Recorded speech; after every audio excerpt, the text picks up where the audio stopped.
BSK platform पर मैं मन खटखट हार्दिक अभिनंदन करता हूं आप सभी का।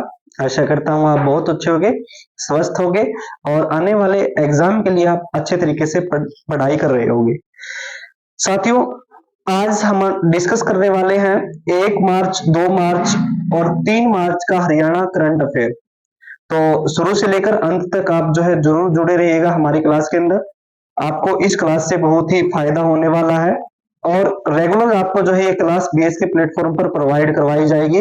अगर आप हमारे व्हाट्सएप ग्रुप में जुड़ना चाहते हैं, वहां पे रेगुलर पीडीएफ आपको प्रोवाइड करवाई जाएगी, तो आप हमारे नंबर 9817249570 आप इस नंबर पर मैसेज छोड़ सकते हैं। आपको पीडीएफ प्रोवाइड करवा दी जाएगी ग्रुप के माध्यम से। ठीक है जी। तो चलिए आज का हमारा पहला क्वेश्चन रहेगा। पहले क्वेश्चन की ओर चलते हैं। हाल ही में हरियाणा की किस बेटी को सर्वश्रेष्ठ पत्रकार पुरस्कार मिला है? तो किस बेटी को हाल ही में सर्वश्रेष्ठ पत्रकार पुरस्कार से नवाजा गया है? तो याद रखना आपने, इसका जो राइट आंसर रहेगा वो रहेगा सर्वप्रिया सांगवान। सर्वप्रिया सांगवान को सर्वश्रेष्ठ पत्रकार पुरस्कार से सम्मानित किया गया है।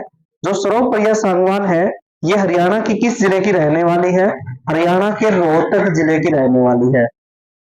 ठीक है जी, रोहतक जिले की रहने वाली है प्रिया सांगवान। और याद रखना है आपने, ये एक न्यूज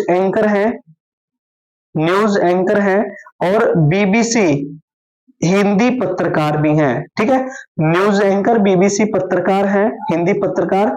और इनको जो है सर्वश्रेष्ठ पत्रकार पुरस्कार मिला है अभी लेटेस्ट 1 मार्च 2025 को।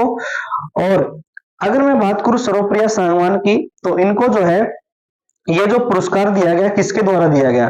भारतीय भारतीय जनसंचार भारतीय जनसंचार संस्थान भारतीय जनसंचार संस्थान के द्वारा ये सर्वश्रेष्ठ पुरस्कार मिला है इनको। ठीक है। अच्छा जी, अगर बात की जाए सर्वप्रिया सांगवान की, तो थोड़ा और इसके बारे में पढ़ लेते हैं, जानकारी प्राप्त कर लेते हैं। देखिएगा, जो सर्वप्रिया सांगवान है, इनको रामनाथ गोयना रामनाथ गोयना पुरस्कार से भी सम्मानित किया गया है। रामनाथ गोयना पुरस्कार से सम्मानित किया गया वर्ष 2020 में। ठीक है जी। एक पुरस्कार और दिया गया इनको, उस पुरस्कार का नाम है डीजीपब वर्ल्ड अवार्ड। ठीक है, डीजीपब डीजीपब वर्ल्ड अवार्ड 2019 सर्वप्रिया सांगवान को सम्मानित किया गया। ठीक है, डीजीपम वर्ल्ड अवार्ड भी सर्वप्रिया सांगवान को दिया गया और रामनाथ गोयना पुरस्कार 2020 भी इन्हीं को दिया गया। ठीक है, जो कि हरियाणा की रोहतक जिले की रहने वाली है। आशा करता हूं आप सभी को समझ में आ चुका होगा। चलते हैं साथियों नेक्स्ट क्वेश्चन की ओर। नेक्स्ट क्वेश्चन देखिएगा हमारा क्या रहेगा। हाल ही में हरियाणा के किस जिले में राष्ट्रीय डेयरी मेले एवं एग्रो एक्सपो 2025 का आयोजन किया गया? एग्रो एक्सपो 2025 का जो आयोजन किया गया, ये कहां पे किया गया है? तो हरियाणा के करनाल जिले के अंदर। आप सभी को तो पता ही होगा कि हरियाणा के करनाल जिले के अंदर जो है राष्ट्रीय डेयरी अनुसंधान संस्थान है। ठीक है, तो राष्ट्रीय डेयरी अनुसंधान संस्थान के अंदर क्या बनाया गया है? एक मेले का आयोजन किया गया है 2025 के अंदर। और ये कितने दिन का था साथियों यहाँ पे? तो याद रखना आपने, 3 दिवसीय था। ये 3 दिन का था।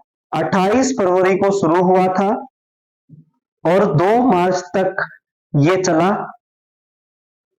राष्ट्रीय डेयरी मेला। इसके अंदर कार्य क्या हुआ? इसके अंदर साथियों याद रखना आपने, देश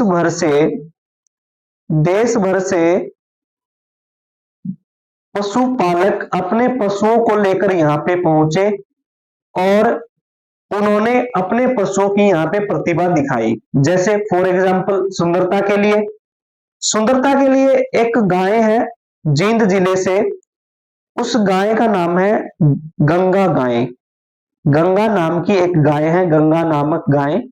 और इस गंगा नामक गाय को सुंदरता के लिए प्रथम पुरस्कार से नवाजा गया।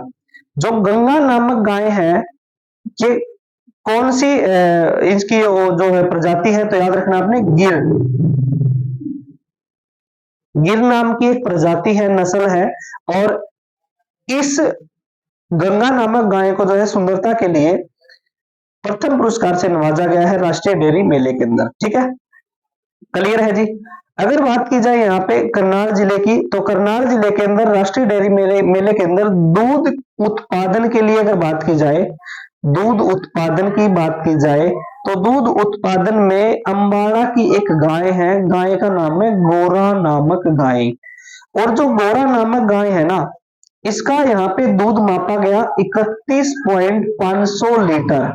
ठीक है, इसको प्रथम पुरस्कार से सम्मानित किया गया दूध उत्पादन के लिए। ठीक है, क्योंकि हरियाणा के अंदर रिकॉर्ड तोड़ा है 31.500 लीटर दूध का गोरा नामक गाय ने, जो कि अंबाला की है। ठीक है, तो याद रखना आपने, करनाल जिले के अंदर राष्ट्रीय डेयरी मेले के अंदर ये प्रोग्राम रखे गए थे। ठीक है, करनाल की अगर बात की जाए, तो करनाल का जो गठन किया गया था, ये कब किया गया था? 1966 के अंदर। 1966 में हमारा हरियाणा पंजाब अलग हुआ था, और 1 नवंबर 1966 को हमारे हरियाणा के अंदर 7 जिले बनाए गए थे। 7 में से एक हमारा करनाल भी था, जिसको हम आज के समय पर क्या बोलते हैं? हरियाणा का पेरिस सिटी बोलते हैं। हरियाणा का सर्वोच्च शहर कौन सा है? करनाल है। और सीएम सिटी किसको बोलते हैं? करनाल जिले को। धान का कटोरा भी करनाल जिले को ही बोलते हैं। आशा करता हूं आप सभी को समझ में ये जानकारी पसंद आई होगी। चलते हैं नेक्स्ट क्वेश्चन की ओर, देखें नेक्स्ट क्वेश्चन हमारा क्या रहेगा। हाल ही में मुख्यमंत्री घोषणा के अनुसार हरियाणा हाउसिंग बोर्ड को किसमें शामिल करने की मंजूरी दी गई है? तो हरियाणा हाउसिंग बोर्ड को जो शामिल किया जाएगा वो किस में शामिल किया जाएगा? सबसे पहले तो हम देख लेते हैं इसका आंसर, हरियाणा शहरी विकास प्राधिकरण में। अब जानने की बात हमारे लिए यह है कि जो हाउसिंग बोर्ड है, इसका गठन कब किया गया था? इसका गठन किया गया था सर 1971 में। किसके टाइम पर?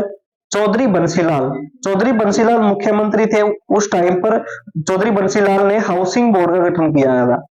अब जो है वर्तमान में जो मुख्यमंत्री हैं श्री नायब सिंह सैनी ने हाउसिंग बोर्ड को भंग करने की मंजूरी दे दी है, क्योंकि हरियाणा शहरी विकास प्राधिकरण में इसको शामिल किया जाएगा। अब जान लेते हैं हरियाणा शहरी विकास प्राधिकरण के बारे में। जो हरियाणा शहरी विकास प्राधिकरण है, इसका गठन कब होता है? इसका गठन होता है सर 1977 में। ठीक है, और याद रखना है इसके जो वर्तमान में अध्यक्ष हैं कौन होते हैं? समय के मुख्यमंत्री। जैसे अब वर्तमान मुख्यमंत्री कौन है? नायब सैनी है। तो नायब सैनी इसके वर्तमान में क्या रहेंगे? अध्यक्ष रहेंगे। उसके बाद इसके जो उपाध्यक्ष है, उपाध्यक्ष बदलते रहते हैं। वर्तमान में जो उपाध्यक्ष है वो कौन है? विवेक जोशी। ठीक है, विवेक जोशी जो है वर्तमान में इसके क्या रहेंगे साथियों? उपाध्यक्ष रहेंगे हरियाणा शहरी विकास प्राधिकरण के। ठीक है जी, आशा करता हूं आप सभी को समझ में आ चुका होगा। हरियाणा शहरी विकास प्राधिकरण का जो मुख्यालय है वो कहाँ पे है? तो याद रखना आपने, हरियाणा शहरी विकास प्राधिकरण का जो मुख्यालय है ये हरियाणा के पंचकुला जिले में है। ठीक है जी, कहाँ पे है? पंचकुला जिले के अंदर है। क्लियर है जी? हाँ जी, समझ में आ चुका होगा आप सभी को। उसके बाद चलते हैं साथियों नेक्स्ट क्वेश्चन की ओर। नेक्स्ट क्वेश्चन देखिए हमारा क्या रहेगा।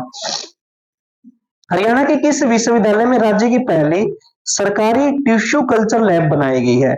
सरकारी टिश्यू कल्चर लैब जो बनाई गई हरियाणा के किस जिले में? हरियाणा के हिसार जिले में। और कौन से विश्वविद्यालय में? चौधरी चरण सिंह कृषि विश्वविद्यालय के अंदर।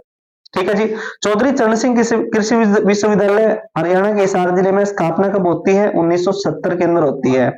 ठीक है, और टिश्यू कल्चर लैब की अगर बात की जाए, तो सरकारी जो टिश्यू कल्चर लैब बनाई गई है, इसका मुख्य उद्देश्य क्या रहेगा? यहाँ पे जो है ये लैब इसलिए बनाई गई है, देखो इन्होंने एक जो कांच की बोतलें होती है ना, कांच की बोतलों में